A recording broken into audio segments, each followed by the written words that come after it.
Welcome to the Commentary Magazine Daily Podcast. Today is Monday, August 24th, 2026. I'm John Podhoretz, the editor of Commentary Magazine, back after a week off when we did special shows highlighting the wonders and glories of our September issue. I hope you guys enjoyed those shows, and I hope you guys enjoy the articles in the September issue, which you can read at commentary.org. You can also go to commentary.org/roast to find out how to attend our November 8th roast of Ron Dermer here in New York City. I'm actually not in New York City right now, but in New York City.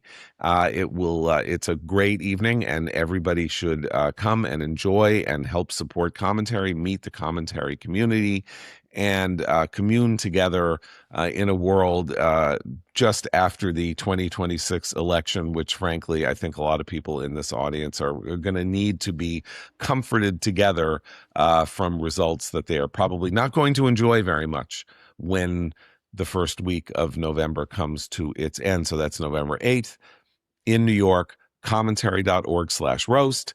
And at that event, you will meet my fellow Commentary podcast people, among them executive editor Abe Greenwald. Hi, Abe. Hi, John. Senior editor Seth Mandel. Hi, Seth. Hi, John. And Washington Free Beacon editor Eliana Johnson. Hi, Eliana. Hi, John. So the news comes out this morning in an astonishing development that the columnist for the Washington Post, Karen Attiah, fired earlier or last year after many tens of thousands of despicable words that she had written about the war in Gaza and the behavior of Israelis and the conduct of American Jews, went too far the morning or the days after the assassination of Charlie Kirk, literally tweeting out that she saw no reason to feel at all sympathetic or sad about the death of Charlie Kirk, since he was a promoter of violence against minorities. And that was a bridge too far. The Washington Post decided to fire her. And apparently the Washington Post's contract with the union at the Post involved an arbitration process. Attiah contested her firing. It went to arbitration. The arbitrator ruled that the Washington Post was obliged to rehire her as an opinion columnist because her dismissal violated the rules of her employment as an opinion columnist, where she's allowed to express whatever opinion that she wants to express. Now, this is a private contract between the Post and its union. And therefore, issues of free speech and the Post's rights itself as a corporation with free speech rights don't really enter into it, because they voluntarily agreed to surrender some of those rights in how you deal with these matters contractually. But Eliana, you are an editor. I am an editor. The idea that one is obliged as a leader of an organization to employ, based on external circumstances, somebody whose views you consider not only noxious but evil, and that you are somehow importuned or forced under by a third party to pay them, and I assume also to publish them. I mean, I assume if she has to be rehired, she will get to do further arbitration action if they do not publish the pieces that she writes, that she submits for publication. You said you've never seen anything like this. I've never seen anything like it. And part of the argument that the Post had made, and that Marty Baron made when he was asking reporters to refrain from posting their opinions on social media, of which she was a prolific. Marty Baron was the prior editor. The prior editor of the Washington Post for like 10 years. Yeah. Was that you're hurting the brand, and you don't have a right as an employee, a free speech right, to hurt the brand of the paper. This came up when Felicia Sonmez, a former Post reporter who also brought a lawsuit against the Post, was when Kobe Bryant died in a helicopter crash she immediately started posting to social media that, you know, he was a rapist and a horrible person, and he demanded that she remove those posts.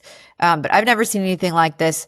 It just, you know, I said to John earlier and also to some colleagues that if I were Jeff Bezos and I were being forced because of contractual agreements that, you know, prior owners entered into, I would name Karen Attiah, editor-in-chief of the Washington Post, and I would sell the newspaper.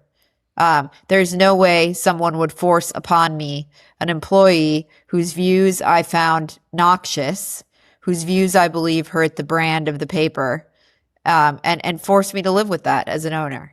It seems unacceptable, totally unacceptable. So we should talk about ranges of opinion, right? So Commentary and the Free Beacon, we are frankly and openly ideological organs, right? So we do not tend to publish things with which we disagree, or we might disagree on articles that propose tactics of how to do something, but philosophically, we want to publish things that are congruent with our general views. Newspapers are in a different place where they're often, you know, they are obliged in some contractual sense with their readers to represent a range of opinions. So I have no problem with the idea that you shouldn't, you know, fire a conservative that you hired to be a conservative because he's a conservative. That's not what happened in the case of Karen Attiah.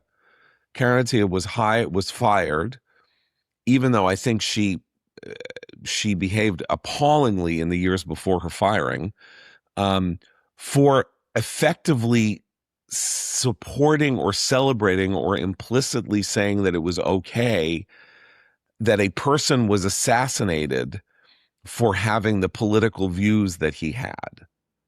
And that does not fall within the realm of what I would consider respectable disagreement on first causes.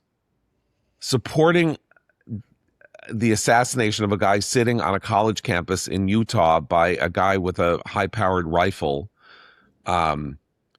because he was answering questions from curious people who were allowed to ask him whatever question they wanted to ask him, is beyond the bounds of of just plain Because he had American views civility. with which you disagree, whether those were, you know, sit from where we sit, whether those are anti-Israel views, whether those were racist views, however noxious those views were, is a point of view that is beyond the pale, that is unacceptable, and that you shouldn't be forced to have in your opinion pages.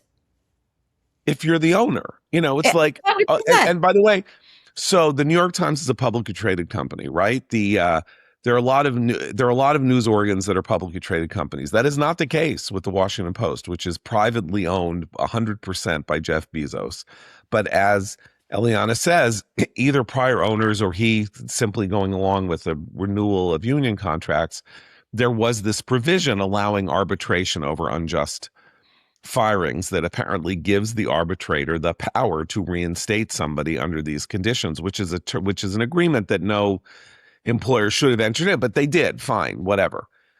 As I say, like if there is not an exception under rules like that for somebody saying, you know, I hope that so and so assassinates so and so because it makes me, you know, sick. If that doesn't, I don't know who the arbitrator is, and arbitration's a weird form of avoiding court battles, right? That's why arbitration exists.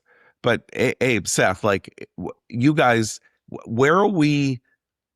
What does this even mean? Like, you know, Well, I think you also have to ask yourself how this is going to turn out. Like part of the idea of forcing someone to hire someone who hates the organization and complains publicly about the organization and writes things that the organization finds horrid.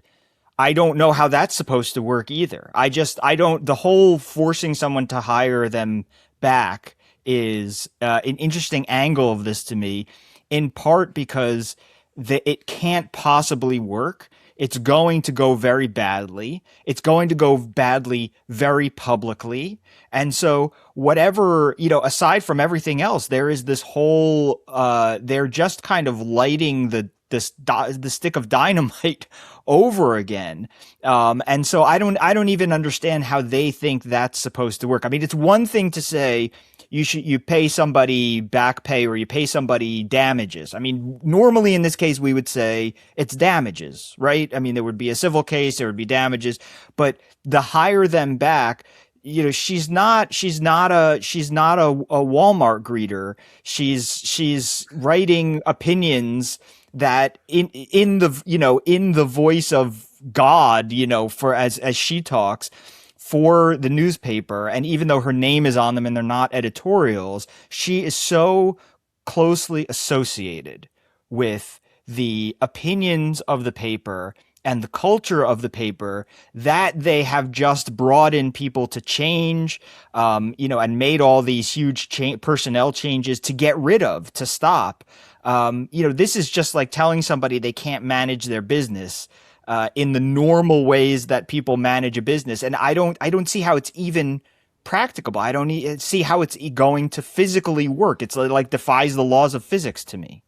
It's also a bit like we're back to the woke youth staff revolt of 2020, where young staffers at news organizations and all sorts of bodies would, on Slack chains and elsewhere, organize against owners and win in all sorts of crazy battles, and make structural changes just by virtue of their banding together and being sort of au courant. And I can't believe that it feels like a time warp to me. That even to be talking about her again is like, it's like, we haven't moved past this. She's still with us. Also, the Just fact to that add some granularity to it, their guidelines dictate that employees are to use social media with civility and respect. And the Post's argument was that she'd harmed the integrity of the organization, which is what I was getting at by saying, she'd hurt the brand, which is what they were saying. And she said that her posting to social media was doing her job. And I think there's been a huge misconception among young employees that airing every thought that goes through your head to social media is part of doing your job. It is not. It is not. Also, it's not up to you to decide. I mean, this again, elementary rules of employment. It is not up to you as an employee to decide what constitutes the proper use of your work time or your position. That is literally what it means to have a job. You have a job. There is a job description.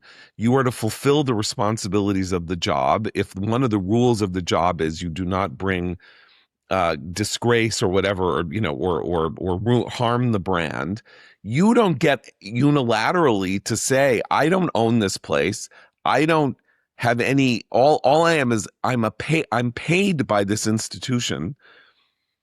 I wasn't impressed into service. This is a job I wanted. I got it. They expect certain things of me. I will fulfill them in order to continue my employment. That is what employment is everywhere. Now, again, the Washington Post unilaterally agreed to these terms that this arbitrator has now used to reinstate Karen Attiah's employment. But I would say that in the news business, and you're going to see a lot of people in the news business thinking that this is a good thing because it shows that you can't suppress and all this.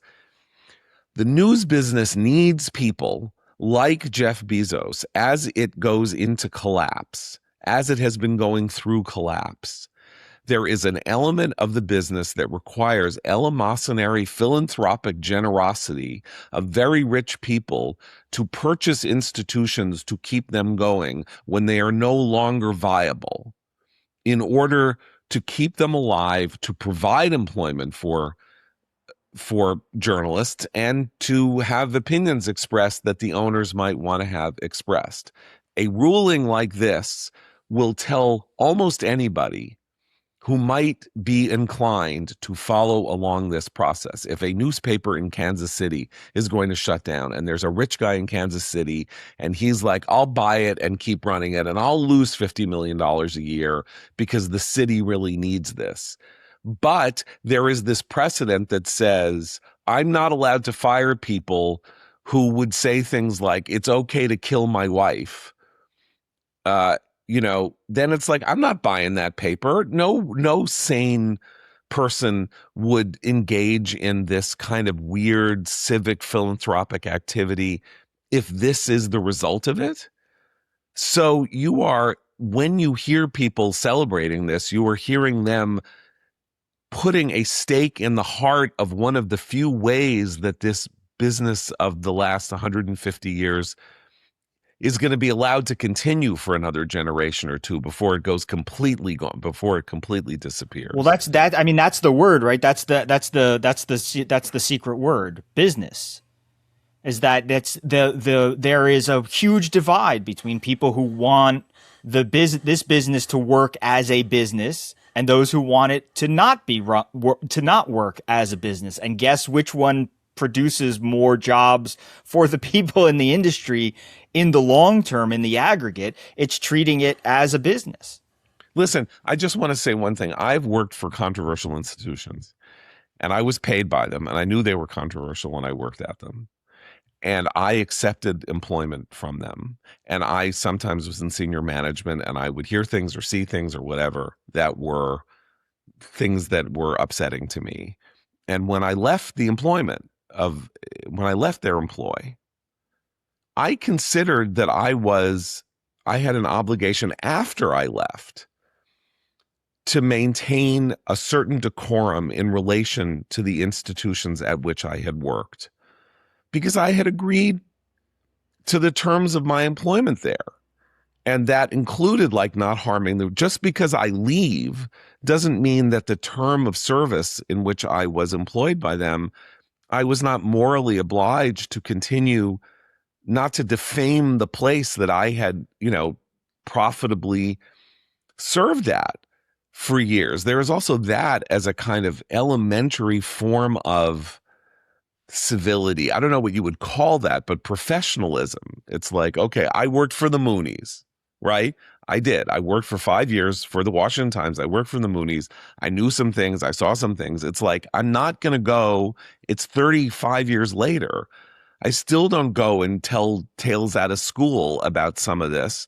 None of which I think was anything that I know would affect materially one way or another the good working order of the institution. It would just defame the institution and make it harder for the people who work there to work there or to have a good reputation for working there.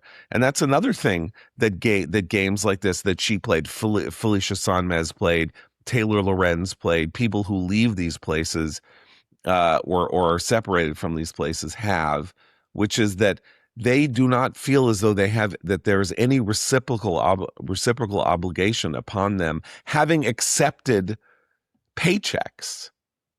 Because the minute that you see something you don't like or you think is bad, that's when you resign, and in like Barry Weiss and in all good conscience, you say, I am leaving here because I can no longer support what they are asking me to do. If they had continued to allow me to do what I'm doing, I would stay, but I can't, and I need you to know why, because something very bad is happening here. That's a sacrifice that you make to give yourself the right to speak openly about something that you were on the inside of. That's my perspective. Other people will have a different perspective, but I I feel this very strongly and have lived by it myself. So, Can I just say the thing about it that I find most chilling is that it's super legal, or it feels super legal. I mean, the Post is allowed to fire her, and when laws and private agreements, when the legal framework and good working order of institutions is subverted in this way, it has a very explosive effect, very catalyzing effect in the culture.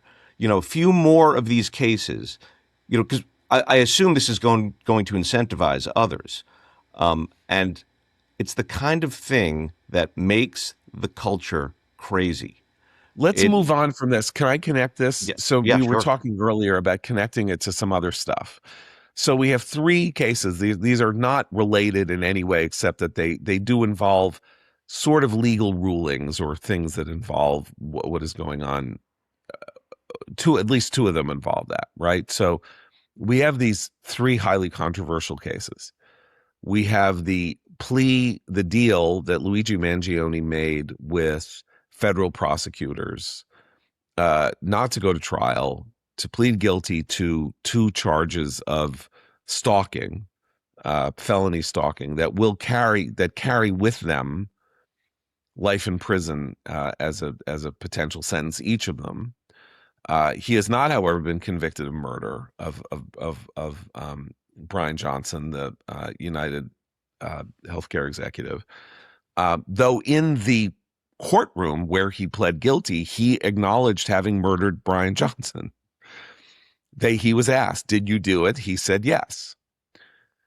There is now a question about whether or not the other trial, the state level trial where he would be tried for murder, should be continued. But there is this world of people who still say that they have some sympathy for him because he had back pain and the healthcare system is corrupt and unjust. And we watch this world of people, including Bernie Sanders and Elizabeth Warren and others, come up with these bizarre apologia for the fact that this guy walks up on 53rd Street and shoots someone in the back at 6:45 in the morning, having stalked him for a week and having, under false pretenses, gotten information from the healthcare company about where he would be and how he could be shot, right? So that's case 1. Case 2 is the case of Lindsay Clancy, the the woman in postpartum psychosis who murdered her 3 children, who is being tried for murder right now in Massachusetts.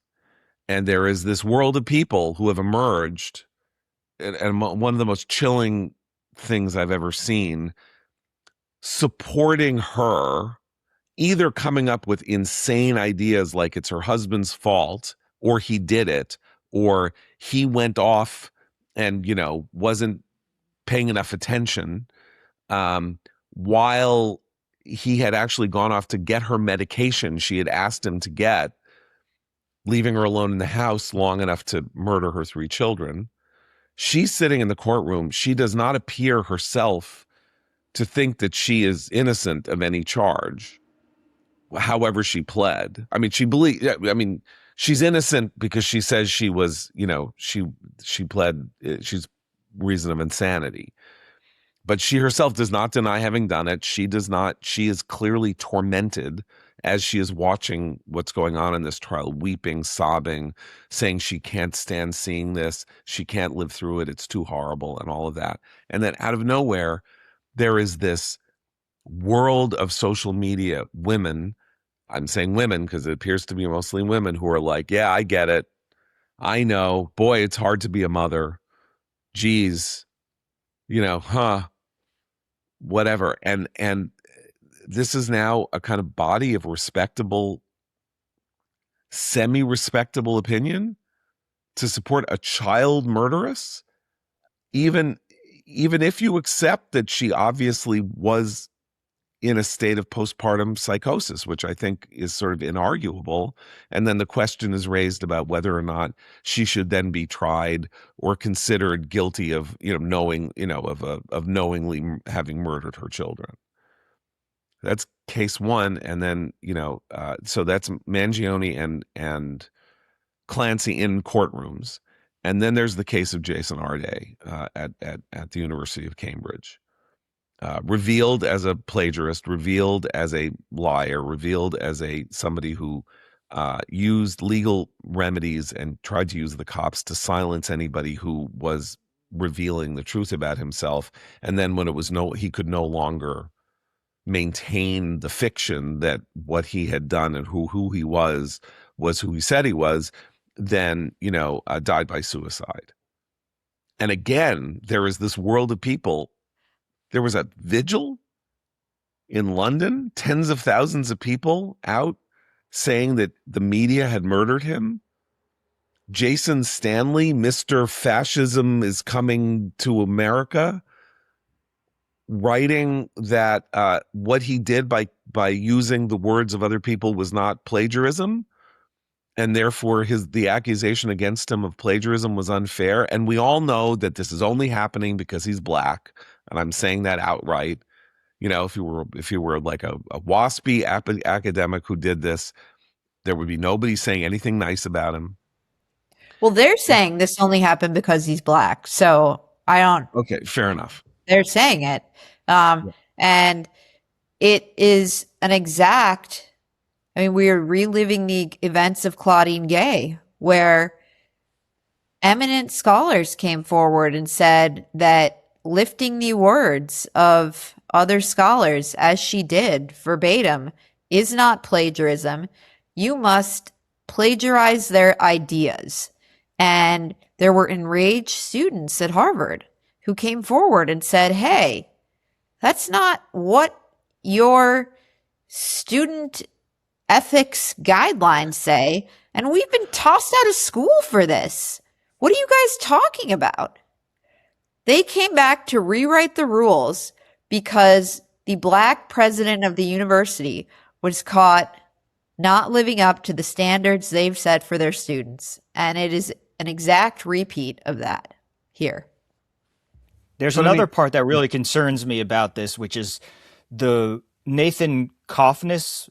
Is that how you pronounce his name? Confus. Confus is how you pronounce it? Okay. I'll look it up. But anyway, this professor, this is an academic. He was born in America. He was professor at in Belgium at a different university. Confus. He raised concerns about the plagiarism to a level that got people's attention. A fellow academic doing it, whatever. He was not the only one, obviously, who had concerns about Jason Arday, but he is credited with bringing this to light and having it come to a conclusion.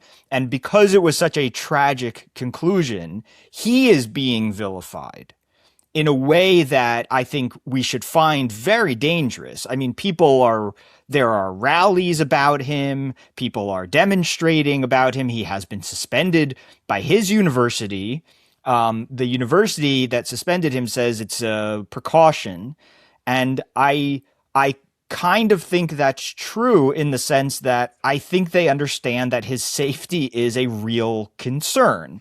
That this is also part of our the sort of public shaming, woke one, woke two, going back to woke one, whatever dynamic of this, which is the social media spotlight on people who just say the truth and in the end are defending academia's honor, are people who are now going to be getting death threats for the rest of their life. And they found a villain here, and the race of each man in this play plays perfectly into that, right? It doesn't help that Confus is white and Arday is black, and it can quickly become a very different story than it is now that it also has this villain to latch onto, and the villain is someone who literally did nothing villainous. No one could possibly. They don't agree. That's what's the interesting part of the Confus story. There are two parts of it. One of which is that he is part of a group of people who espouse the hereditarianism theory of intelligence and genetics, which is the idea that the overwhelming cause of intelligence or lack of intelligence is inherited through your genes, and this is considered a racist theory. It's most famous. This is the bell curve, or the work of Bernstein and Charles Murray or others, and then there are others who take it to literally racist extremes, like the people at VDare, Steve Saylor, or others who believe that black people are dumber than white people, period. And he is what he calls himself as a race realist, and so he is interested in DEI academics and watches them to see if their advancement has come at the expense of others or whether they're being given special treatment. So his suspension is not only because there's his safety to be considered, but also that he expresses ideas that other people find noxious. And so therefore, Arday. But I mean, he was right about what in the Arday situation. He was right. He didn't say anything false, and he, Right. And the other wild irony here is that he says one of Arday's claims that made him this, Superman, that he ended up writing this memoir about how he didn't speak till he was 11, and then he did this and he was that, is that he was severely autistic, and then he went and he overcame it, and then he ran 600 miles in 6 days and all of that. And Kafnis is like, I'm autistic. I have autism. Like I'm diagnosed with autism. We have no reason to believe that Jason Arday is autistic. He's a liar. He lied about his life, and you're defending him on the grounds that he was autistic, but I'm actually autistic, and no one's defending me on the grounds that I'm autistic.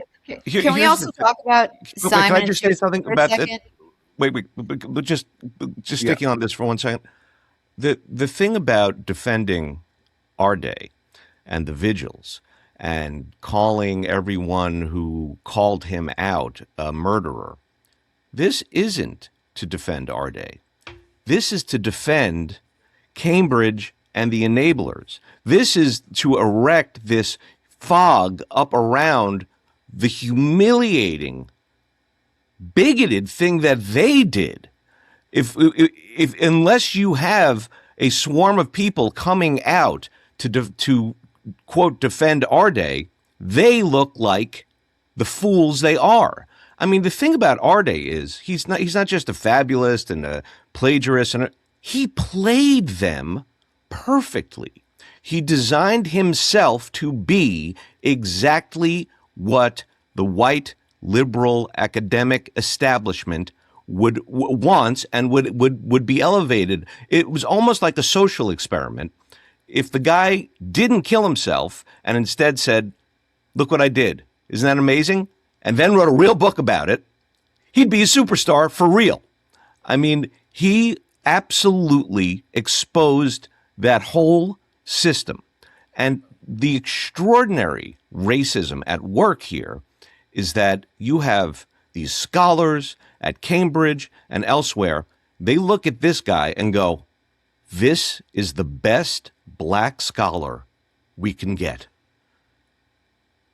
I think that's a brilliant point. I think the idea here that what we have is a kind of guild, even though these people are fronting for them, may not know that why they're doing it, that this is a guild protection, sort of what Claudine Gay was also. This is the protection of DEI, or the ideas behind DEI in desperate times.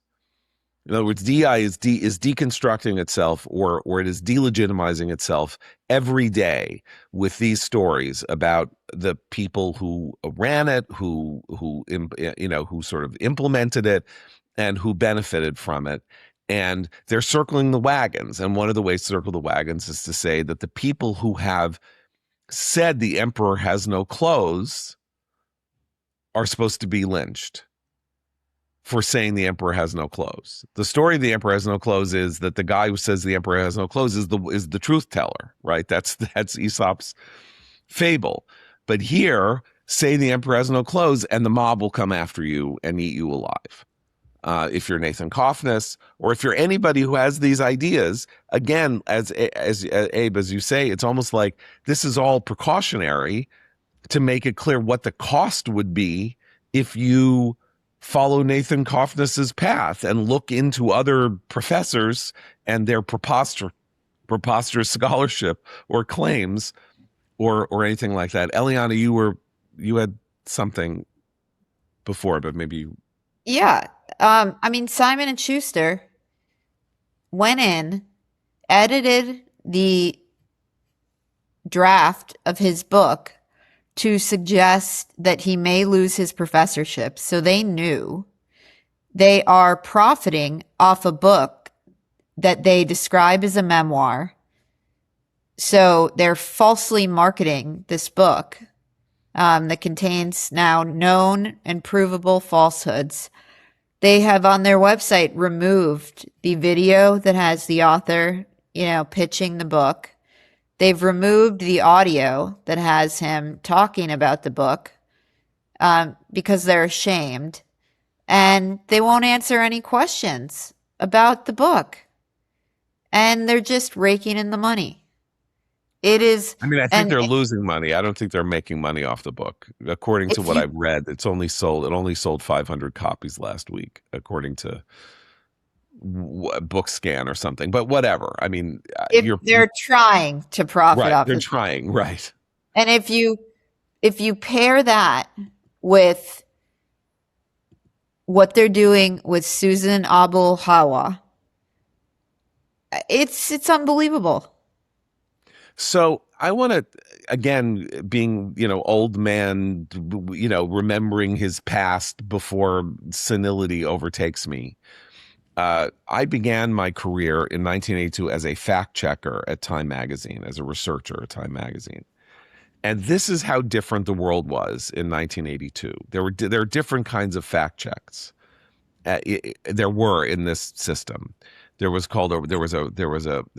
black check and a red check. And a black check was a fact that you got out of a newspaper or a magazine or something like that, that was not considered reliable, could not be considered taken as gospel. You needed to back it up with two other sources, usually, to make sure that the thing that was being claimed was true and could be cited, without question, or you would have to add the word allegedly or reportedly or something like that. That was a black check, and journalism was not to be trusted. However, if you got a fact out of a book between two hardcovers, and it sort of didn't matter whether the book was a recent piece of popular something or other, or was from the Harvard Loeb Classics thing, or written by a Pulitzer Prize winning historian. The implicit idea at Time Magazine and at Newsweek and at places that were working very hard to provide accurate factoids, because if you got a factoid wrong, you got 1,500 letters attacking you for getting it wrong, was that books were more reliable relayers of fact than journalism, because books were written by rigorous people who did rigorous research, and there were footnotes, and particularly if they were academic, they were to be taken not as gospel, but you were supposed to believe that that was something that you could take to the bank. And I would say 40 years later, not only was that a foolish idea even then, but now there is no fact checking. Publishing houses do not fact check. That's not what they do. They're marketing firms. They edit copy largely for the purposes of making the copy more marketable. They market books. They sell them. They play no role whatsoever in determining that what it is that they are publishing is true or not. And every year there is another scandal involving a very highly touted book, often a memoir, where it turns out that half of it is made up, or most of it is made up. And the only way that the firms can kind of defend themselves is to say, well, it sounded true. But so what we have now is a world in which when you have a hardcover book that makes claims, you cannot believe anything between those covers because nobody has taken responsibility to ensure that what the public is being presented is actually factually accurate. I'm not talking about interpretations here. I mean like matters of fact. And it's now things are like flipped because journalistic institutions have actually gone through the fire of scandals in the 80s and 90s involving plagiarism and made up things.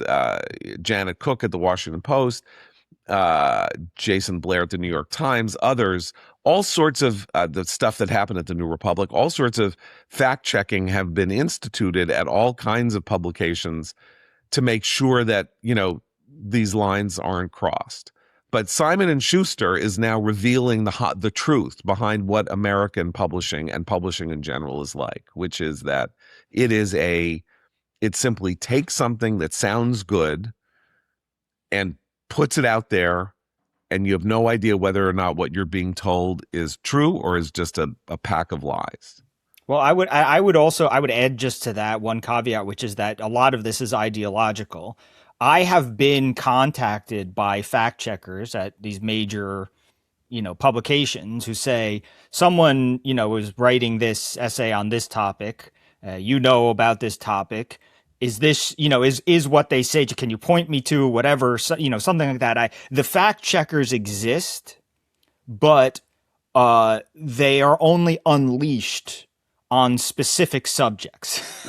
I mean, that's a real thing that, I know these people. I've seen fact checkers I've been part of fact checkers doing very diligent work on conservative related stuff. And then I see, Tom Friedman at the same publication. There really is. Yeah. Or Nick Kristof, Nick Kristof is a better example because of what we recently saw. But this is a genuine problem. Which is that, we saw it a bit with not to go too far afield, but the Senate the Senate race in Maine and everything with what the New York Times did to the accusers of Graham Plattner and whether or not they got scared off by ideology or whatever, but they had very clearly treated, and so did the general left of center public, very clearly treated two believable, realistic, backed up accounts of mistreatment by Graham Plattner very differently, let's say. And in fact, we're scared to, even publish in even the one that was eventually more widely accepted, which was the word of a liberal woman. But even that they were scared to touch. And so, suddenly these fact checkers were like, well, we have to be really careful about the things that we publish and really careful about the things that we allow people to be accused of, crimes that we allow people to be accused of in our newspaper. And oh, by the way, here, as you say, is Nick Kristof on Jewish rape dogs. And that's the framework that can be so maddening. It's not that people don't want, allegations against Graham Plattner to be checked and double checked and whatever. It's that the fact checking as an industry exists seemingly to advance a certain ideology, and that it's possible, they prove it's possible to fact check, and they just don't in these various situations. It's kind of like when Andrew Cuomo during COVID had all the subways super cleaned, and I was like, well, it's not going to help with COVID, but he did just prove that it's possible to clean subway cars. Look at that. This is how I feel about the fact checkers. Every so often, it's like, look, they exist. They can, if they want to, fact check something, and they pick and choose what to do. Eliana, you said that your Abdul El-Sayed it out a little bit. It is true that that the yeoman work of the Free Beacon, granularly following this shocking and repellent Senate candidacy in Michigan has been so deep that I'm sure you would you just need clarifying oxygen just to get through the day without sort of breathing in the stale stench of Jew hatred, anti-Semitism, and cover up. But I did want to bring up.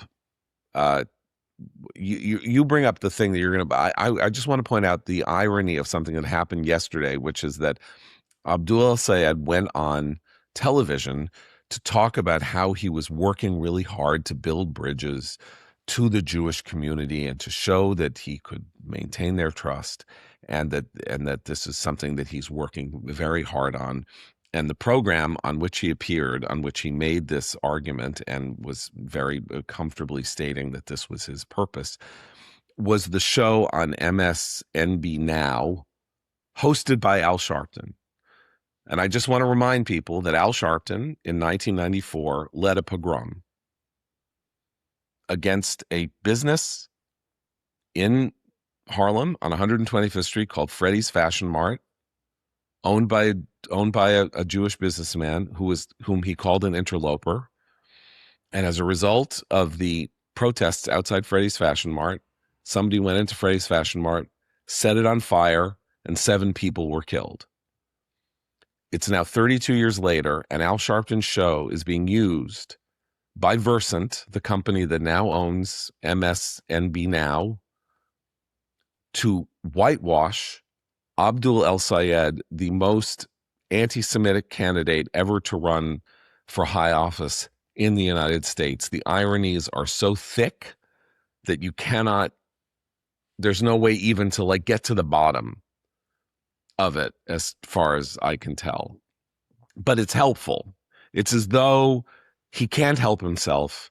Every day, Abdul El-Sayed, rather than clarifying his or expunging his record or doing what candidates often do to clean up their messes while they're running for general election, he doesn't really have it in him to do that for whatever reason. And so it's helpful, at least, but I think it needs to be called out when it happens so that people who may not know about the Al Sharpton role as a person who has literally gotten Jews killed in our living memory is exposed. But you also have a story about Abdul El-Sayed and his campaign funding. Well, CAIR has jumped into the race through its action arm, its C4, and is supporting his campaign. And it struck me that he spent the primary demonizing Haley Stevens for accepting AIPAC's support and describing it as foreign meddling in that campaign. And I am outraged that he hasn't yet been asked whether this constitutes foreign meddling in his campaign. And I wonder whether he'll be asked whether this is foreign meddling. We reached out and asked him, does CAIR support, is it the equivalent of AIPAC meddling? Does he accept it? Will he denounce this? And I suspect not. Did Al Sharpton press him about it? Will the mainstream outlets press him about it? He, of course, ignores our outreach. But the double standard, I think, will stand. Yeah, well, and they also, there's this really interesting part of the story in Michigan where, Ben Jacobs wrote this piece for Slate last week where he talks about Jeremy Moss, who is the House, not the nominee, Democratic nominee for a fairly safe seeming blue seat for the House, and how this is he's Jewish, Jeremy Moss, he's gay, I believe, and so he is, has all these sort of competing progressive personalities and credentials, right? And so he's stuck in this difficult position where he says, like, I don't want to vote for Mike Rogers. I'm literally trying to become a Democratic congressman in the state where Mike Rogers is running. I agree with El-Sayed on all the issues, but he has to do something. He has to say, I should have handled that better when it came to the attempted Bloomfield terrorist attack, where El-Sayed said, hurt people, and that was his response to an anti-Semite attempting to massacre children in a synagogue, something like that. There's this, this line, and they're basically saying he's got to do the bare minimum. And I think we all know he's not going to do the bare minimum. And that's part of the El-Sayed story also, which is that the defiance of not doing the bare minimum to be a good citizen and a good person, because the grassroots that want him elected the base, very in similar fashion to but he fights Trump supporters, like the idea of someone who doesn't apologize and who won't do the bare minimum. And so, that's part of it too, is that he has branded himself someone who can be trusted not to do the bare minimum. That's the enthusiasm factor. That's what gets them worked up. Mamdani didn't do the bare minimum either. He was offered, the opportunity to, but the thing is, and we see it again with El-Sayed, everyone around the media that support him, they do the bare minimum for him. They make it seem as if he didn't really do this. Stephen Colbert says to Mamdani, "Do you believe in the existence of Israel as a Jewish state, or as I think you just said, as a state?" Either way, Mamdani's answer was, "I believe in Israel's right to exist as a state," and that was fudging the bare minimum for him.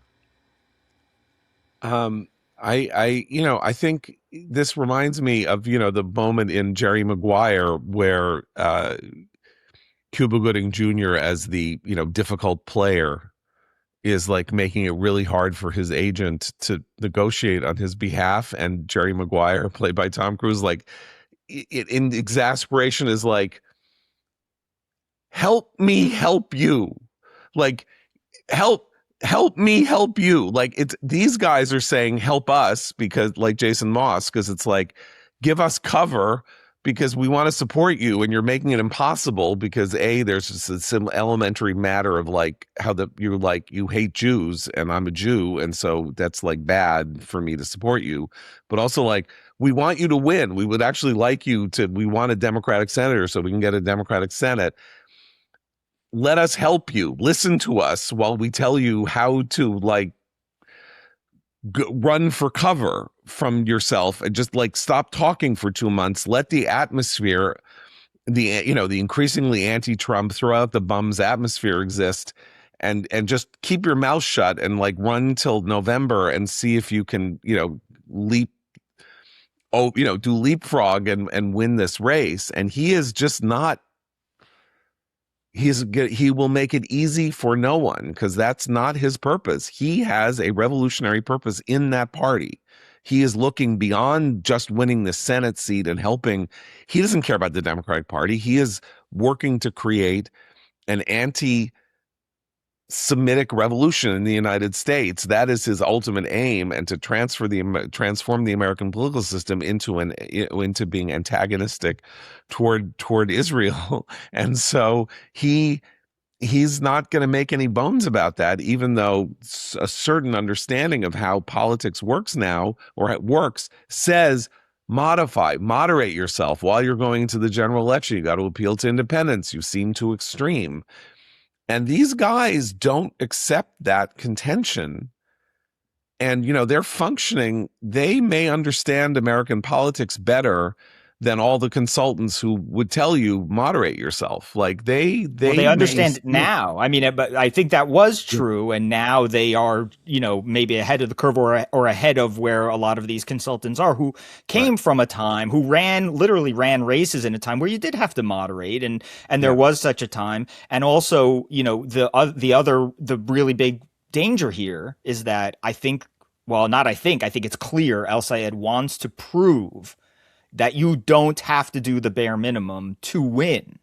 Not just that that's who he is and what he represents. He would like to set a precedent that you can win the swing state in Michigan after saying what he said about this Lebanese terrorist who, tried to murder a bunch of Jewish children. That the point is you don't have to do it anymore. They see it as, oh, you don't have to bend the knee, blah, blah, blah, to the establishment, to the Jewish donors and all this, the way they frame it. But they're really saying it, just using different words. They want you to understand. They want you to learn the lesson that doing the bare minimum is not necessary for winning a major Senate seat. We're talking about a swing Senate seat that is, practically in toss-up mode at the moment, and that is what they want. That you don't have to do it to win. Forget about winning in a deep blue district. These consultants we're talking about would still have told you in a blue district to moderate a bit, right, in the general election. What he's saying is he wants you to understand that you never ever have to do the bare minimum again. And what I think that will do to American politics in this race is very different from the effect it would have if it were taking place in a blue state or a red state and a different kind of environment and a different kind of election. Well, it is ultimately the effect of the transformative politics of Donald Trump, who did not do the minimum in 2016. In fact, did the maximum in the opposite direction, attacked war heroes, said that,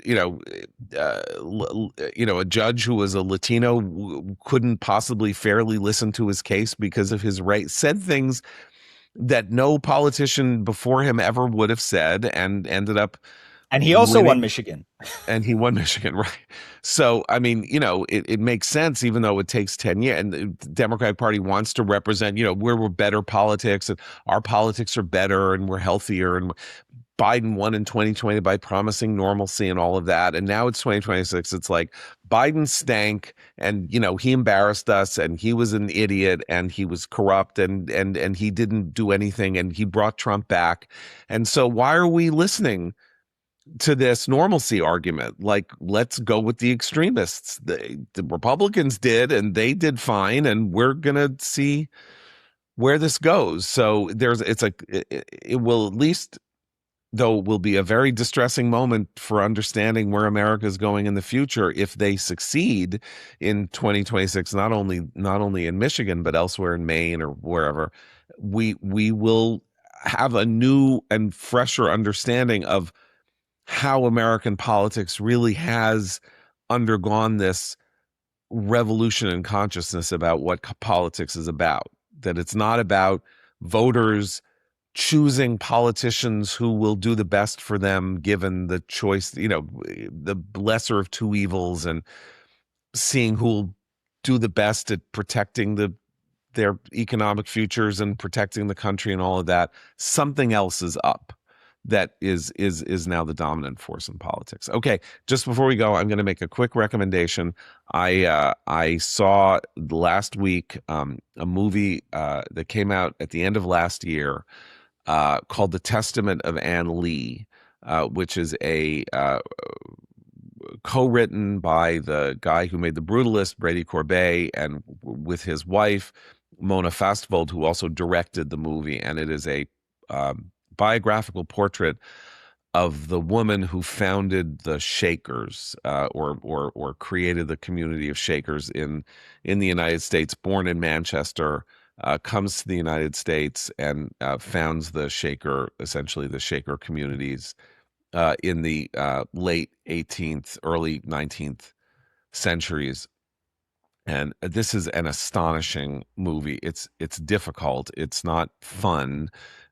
It is a portrait of ecstatic religious belief, and what life is like for people who genuinely are willing to risk anything and everything for very radical ideas regarding faith and what God commands you to do and to be. And the Shakers were, ecstatics. So they, they danced crazily. They felt the Holy Spirit enter their bodies and shake them and roll them around.